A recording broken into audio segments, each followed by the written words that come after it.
எல்லாருக்கும் வணக்கம். நான் உங்கள் செல்வா மோட்டோகிராஃபிக் சேனலுக்கு உங்களை அன்புடன் வரவேற்கிறேன். ஸோ லாஸ்ட் வீடியோ வந்து ஆர்பிட்டரோட வாக் அரவுண்ட் வீடியோ பார்த்துருந்தோம். அந்த வீடியோலேயே நான் உங்களுக்கு மேக்ஸிமம் அது எப்படி இருக்குது அப்படின்றத நான் சொல்லிட்டேன். ஆனால் ஒப்பீனியன் ஷேர் பண்ணக்கூடாதுன்னு சொல்லிட்டு இந்த வீடியோவில் அதை பற்றி நான் சொல்கிறேன் உங்களுக்கு. டிவிஎஸ் இதை வந்து ஒரு ப்ராக்டிக்கல் ஸ்கூட்டராக வந்து லான்ச் பண்ணியிருக்காங்க. ஸோ உண்மையிலே ப்ராக்டிக்கலாக இருக்கா, அஃபோர்டபுளாக இருக்கா, ரோட் கண்டிஷனுக்கு எப்படி இருக்குது அப்படின்றத இந்த வீடியோவில் பார்ப்போம். வாங்க வீடியோக்குள்ளே போவோம்.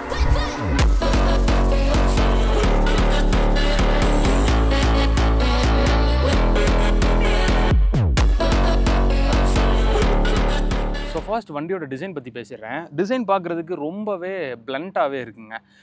நல்ல ஒரு குவாலிட்டியான ஃபினிஷஸ் தான் இருக்குது. எல்லாமே மேட் ஃபினிஷில் கொடுத்துருக்காங்க. அண்ட் முக்கியமாக சொல்ல போனோம் அப்படின்னா இந்த டிசைன் லாங்குவேஜ் வந்து அந்த ஏரோடைனமிக் ஸ்ட்ரக்சரை மீட் பண்ணுதுன்னே சொல்லலாம். ஏன்னா ரேஞ்ச் வந்து இன்னும் உங்களுக்கு அதிகமாக வந்து கொடுக்கணும்னு சொல்லிட்டு அந்த இதை மீட் பண்ணுது. அண்ட் இன்னொரு முக்கியமான விஷயம், இந்த ஜென்சியை கவர் பண்ணுற மாதிரியே அவங்க வந்து கலர் வேரியன்ஸ் வந்து லான்ச் பண்ணியிருக்காங்க. கிட்டத்தட்ட 6 கலர் வேரியன்ஸ் இருக்குது. ப்ரைஸும் பார்த்தீங்கன்னா மோஸ்ட் அஃபோர்டபுளான ப்ரைஸு. அந்த அஃபோர்டபுளான ப்ரைஸை கொண்டு வர்றதுக்கு அவங்க நிறைய வேலை பார்த்துருக்காங்க. ஸோ ஃபஸ்ட்டு வந்து இந்த லைட்ஸ் பொறுத்த வரைக்கும் எல்லாமே ஆல் எல்இடியாக ப்ரொவைட் பண்ணிட்டாங்கல்ல. இந்த மாடர்ன் டிசைனுக்கு ஏற்ற மாதிரி ஸ்ட்ரிப் லைட் கொடுத்துருக்காங்க எல்லாமே. அண்ட் புதுசாக டிசைன் பண்ண அந்த ஹெட்லைட் அதுவும் எல்இடியில் தான் ப்ரொவைட் பண்ணியிருக்காங்க. டிசைன் பொறுத்த வரைக்கும் பெருசாக எதுவும் சொல்கிற மாதிரி இல்லை. என்னையை பொறுத்த வரைக்கும் இது பிடிச்சிருக்கு. அண்ட் வண்டியோட ரைடிங் பற்றி நான் சொல்லியே ஆகணும். ஃபஸ்ட்டு வந்து இது பேட்டரி பேக்கப்னு பார்த்தோம் அப்படின்னா 3.1 கிலோவாட் பேட்டரி வந்து கொடுத்துருக்காங்க. பிஎல்டிசி மோட்டாரோட தான் வருது. கிட்டத்தட்ட இதோட டாப் ஸ்பீடே பார்த்தீங்க அப்படின்னா 68 km/h தான் போகுது. அதுவும் சிட்டி மோடில். இதே வந்துட்டு இதில் இருக்க எக்கோ மோட் போட்டோம் அப்படின்னா அதிகபட்சமே 42, 43 இதுதான் இதோட டாப் ஸ்பீடே.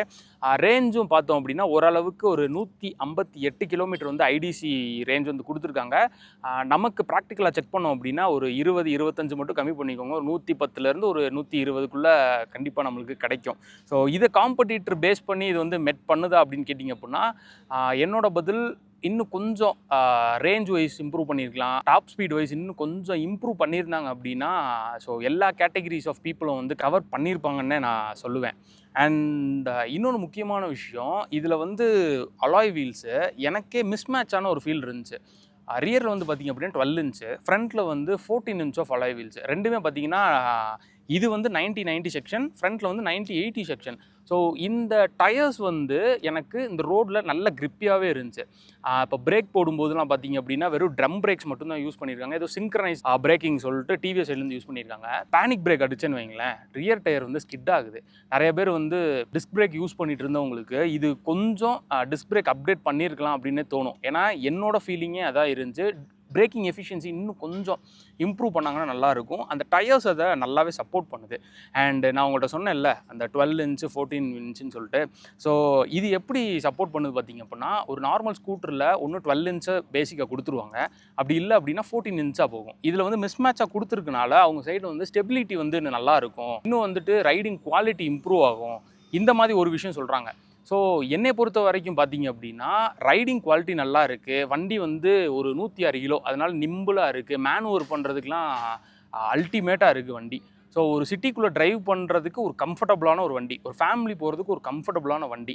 ஆனால் ஃப்ரண்ட் செக்ஷன் மட்டும் சின்ன ஹெவியராக இருக்க மாதிரி ஃபீல் ஆகுது மற்ற ஸ்கூட்டர்ஸ்லாம் கம்பேர் பண்ணும்போது. அது மட்டும் தான் எனக்கு ஒரு சின்ன ஒரு ட்ராபேக்காக இருந்துச்சு. அண்டு மற்றபடி பெரிய விஷயம் அந்த ரைடிங் குவாலிட்டியில் தெரில. அண்ட் இப்போ நான் ட்ரைவ் பண்ண இடத்துல பார்த்தீங்க அப்படின்னா நிறைய அப்டக்கிள்ஸ் வச்சுருந்தாங்க. இப்போ ஒரு ரோட்டில் எப்படி இருக்கும், நம்ம ஸ்டாப் பண்ணி போகிறது, இன்னொன்று சின்ன சின்ன கல் இடைஞ்சலாக இருந்துச்சுன்னா அதெல்லாம் வளைஞ்சு போகிறது, அதுக்கப்புறம் வந்துட்டு ஸ்பீட் பிரேக்கர்ஸ் இருக்கிறது, இந்த மாதிரி ஒரு சில விஷயம்லாம் வச்சுருந்தாங்க. அதில் வந்துட்டு எங்களால் இந்த வண்டியை வந்து எக்ஸ்ட்ரீம் புஷ் பண்ணவும் முடிஞ்சிச்சு. எக்ஸ்ட்ரீமாக இதுலேருந்து அவுட்புட் எவ்வளோ கிடைக்குதுன்னு பார்க்கவும் முடிஞ்சிச்சு.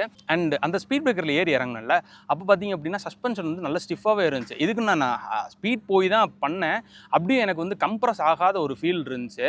இதே ஒரு 2 பேர் போனாங்கன்னு அப்படின்னா ஓரளவுக்கு மேட்ச் ஆகும்னு சொல்லுவேன். ஆனால் இது நம்ம ரோட் கண்டிஷனில் ஓட்டுறதுக்கு ஓரளவுக்கு மேனேஜபிளாகவே இருக்கும். அண்ட் இதில் முக்கியமான விஷயம் இன்னொன்று, ஹில் ஹோல்ட் அசிஸ்ட் வந்து அவங்க ட்ரை பண்ண சொன்னாங்க. அதாவது ரோட்டில் ஏறிட்டு நம்ம த்ராட்டில் விட்டு பிரேக் மட்டும் பிடிச்சா போதும், ஒரு 1.5 செகண்ட் ஹோல்ட் பண்ணாலே போதும், ஆட்டோமேட்டிக்காக ஹில் ஹோல்ட் அசிஸ்ட் விழுந்துருது. அதுக்கு ஒரு பீப் சவுண்டு கேட்குது. ஸோ வண்டி ஆட்டோமேட்டிக்காக அது நிற்கிது. இது ஒரு நல்ல ஃபீச்சரு, நல்லா ஒர்க் ஆகுது, அது வரைக்கும் ஓகே. அண்ட் அடுத்த விஷயம் பார்த்திங்க அப்படின்னா இதில் க்ரூஸ் கண்ட்ரோல் வருது. இந்த வண்டி க்ரூஸ் கண்ட்ரோல் தேவையாடா அப்படின்னு என்கிட்ட கேட்டிங்க அப்படின்னா என்னோட பதில் இல்லைன்னு நான் சொல்லுவேன். ஏன்னா இது வந்து ஒரு 25 அப்படின்ற ஸ்பீடுக்கு மேலே தான் வந்து க்ரூஸ் கண்ட்ரோல் ஒர்க் ஆகுது. இதோட டாப் ஸ்பீடே சிட்டி மோடில் 68ன்றப்ப யூஸ் பண்ணுவோமான்னு கேட்டிங்க அப்படின்னா என்னை பொறுத்த வரைக்கும் இல்லை. பட் ஆனால் அந்த பட்டன்ஸும் பார்த்திங்க அப்படின்னா நம்ம காரில் யூஸ் பண்ணுற மாதிரி தான். ஃபஸ்ட்டு வந்து செட் பண்ணிக்கணும், அதுக்கப்புறம் நம்ம த்ராட்டில் விட்டுட்டு இன்னொரு தடவை அமுக்கணும் அப்படின்னா ஆட்டோமேட்டிக்காக அது செட் ஆகிக்கிறோம். நம்ம ஒரு 30 ஃபிக்ஸ் பண்ணிட்டோம் அப்படின்னா 30லேயே அது கொண்டு போகும். ஓவர் த்ராட்டில் பண்ணோம் அப்படின்னா டக்குன்னு கட் ஆஃப் ஆயிடுது. இதில் என்ன ட்ராபேக்குன்னு சொல்கிறேன் அப்படின்னா, இப்போ நீங்கள் கார் இல்லாமல் வெறும் ஸ்கூட்டர் மட்டும் வச்சுருக்கீங்க, இந்த ஃபீச்சர் யூஸ் பண்ணுறீங்க அப்படின்னா ஃபஸ்ட்டு ஒரு 4லேருந்து 5 தடவை ரொம்ப கஷ்டமாக இருக்கும். கொஞ்சம் பழக நம்மளுக்கு அது செட் ஆகும். க்ரூஸ் கண்ட்ரோல் பற்றி உங்கள் தாட்ஸ் என்னன்னு சொல்லிட்டு எனக்கு ஃபஸ்ட்டு கமெண்ட் செக்ஷனில் கமெண்ட் பண்ணிடுங்க. ஃபேமிலி ஸ்கூட்டர் அப்படின்னு சொல்லிட்டாலே நம்ம முக்கியமானது ஸ்பேஸ் தான். சீட் பொறுத்த வரைக்கும் ஒரு 34 லிட்டர் வந்து கெப்பாசிட்டி கொடுத்துருக்காங்க. 2 ஹாஃப் ஃபேஸ் ஹெல்மெட் வச்சுக்கலாம், க்ராசரிஸ் வச்சுக்கலாம், திங்ஸ் வச்சுக்கலாம், ஃப்ரண்ட்டில் ஹூக் இருக்குனால அதுவும் வச்சுக்கலாம்.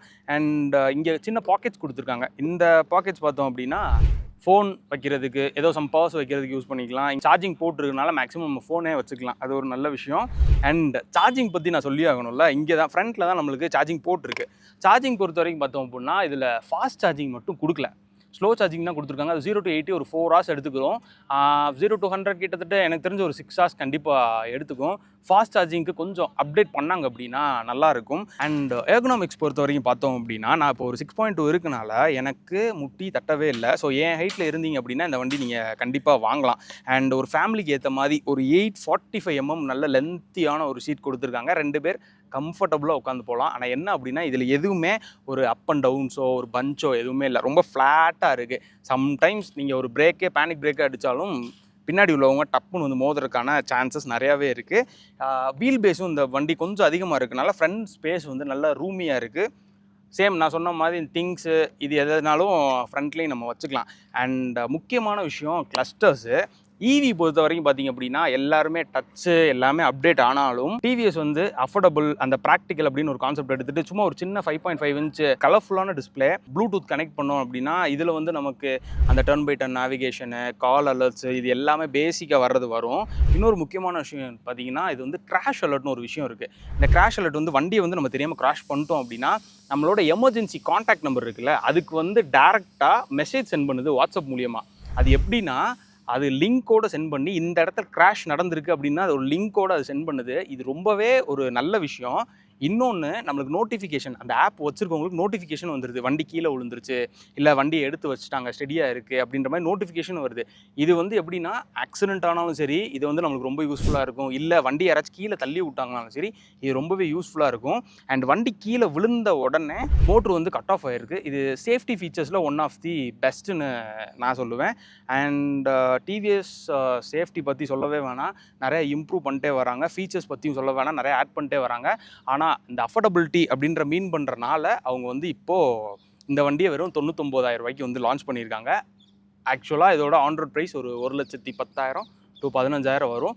காம்படிட்டர்ஸ் மத்தியில் இது வந்து வேல்யூ ஃபார் மணியாக இருக்குமா அப்படின்னு கேட்டிங்க அப்படின்னா என்னோட ஆன்சர் எஸ்ன்னு தான் சொல்லுவேன். ஆனால் இதோட பர்ஃபார்மன்ஸ் வைஸாக நீங்கள் போனீங்க அப்படின்னா இன்னும் ஸ்லைட்டாக ஒரு இம்ப்ரூவ்மெண்ட் இருந்துச்சு அப்படின்னா சூப்பராக இருக்கும். அண்ட் இன்னொரு விஷயம் இதில் பார்க் அசிஸ்ட்டும் இருக்கனால நம்ம ஃப்ரண்ட் அண்ட் பேக் பார்க் பண்ணுறதுக்கு இன்னும் ஈஸியாகவே இருக்கும். ஸோ என்னை பொறுத்த வரைக்கும் இந்த வண்டியை வந்து கேட்டிங்க அப்படின்னா நீங்கள் ஒரு டாலாக இருக்கீங்க, ஷார்ட்டாக இருக்கீங்க, இல்லை வயசு கூட கம்மி இது எதுவுமே இல்லாமல் எல்லாத்துக்கும் காமனான ஒரு வண்டியாக ப்ளேஸ் பண்ணியிருக்காங்க.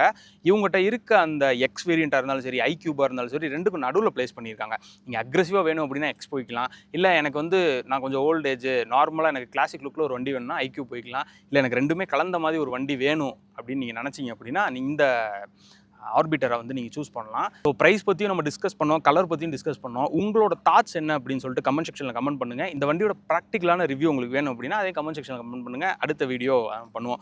ஓகே கைஸ், வீடியோ பிடிச்சிருக்குன்னு நினைக்கிறேன். மறக்காமல் லைக் பண்ணி யூஸ்ஃபுல்லானவங்களுக்கு ஷேர் பண்ணுங்கள். தேங்க்யூ ஃபார் வாட்சிங். Stay tune. மோட்டோகிராஃபிக்.